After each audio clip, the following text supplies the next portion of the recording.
Hello everyone, আসসালামু আলাইকুম। শাহেদ মম kitchen থেকে আপনাদের জানাচ্ছি স্বাগতম। আজকে আমি পাস্তা রান্না করব। এখানে আমি পাস্তা নিয়েছি, চিংড়ি মাছ আর ডিম দিয়ে আমি পাস্তাটা রান্না করব। একটা হাঁড়িতে আমি পর্যাপ্ত পরিমাণ পানি দিয়েছি, পাস্তাটা ফুটিয়ে নিব। পাস্তাগুলো দিয়ে দিয়েছি, দেখুন ভালো করে পাস্তাগুলো সিদ্ধ করে নিব। এর সাথে দিয়ে দেবো সামান্য একটু সয়াবিন তেল। দেখুন পাস্তাটা কিন্তু সিদ্ধ হয়ে গেছে। এখন আমি নামিয়ে নিব, ঢেলে নিচ্ছি। আমি পাস্তা রান্নার জন্য এখানে নিয়েছি চিংড়ি মাছ কুচি কুচি করে কেটে নিয়েছি কাঁচামরিচ, পেঁয়াজ কুচি, টমেটো কুচি আর 2টা ডিম। মূলত এই পাস্তাটা আজকে রান্না হবে বাচ্চাদের জন্য। আর এখানে পাস্তাটা আমি ভালো করে ঠান্ডা পানি দিয়ে ধুয়ে নিয়ে আসছি। চুলাতে একটা কড়াই বসে দিয়েছি। কড়াইটা গরম হলে দিয়ে দেবো পর্যাপ্ত পরিমাণ সয়াবিন তেল।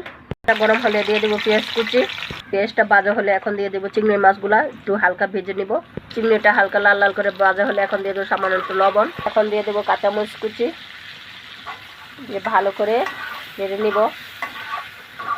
এখন 2টা ডিম ভেঙে একটা পাত্র নিয়ে নিব। এগুলো ভালো করে ফেটে এখন দিয়ে দিব। এখন চিংড়ি, কাঁচামরিচ আর ডিম ভালো করে নেড়ে মিশিয়ে নিব। এই পর্যায়ে দিয়ে দেবো টমেটো কুচি, ভালো করে নেড়ে চেড়ে মিশিয়ে নিব। এখন দিয়ে দিচ্ছি পাস্তা, ভালো করে চিংড়ি, ডিম আর টমেটোর সাথে মিশিয়ে নিব। ভালো করে মিশিয়ে নিয়েছি। এখন দিয়ে দিব ম্যাজিক মশলা।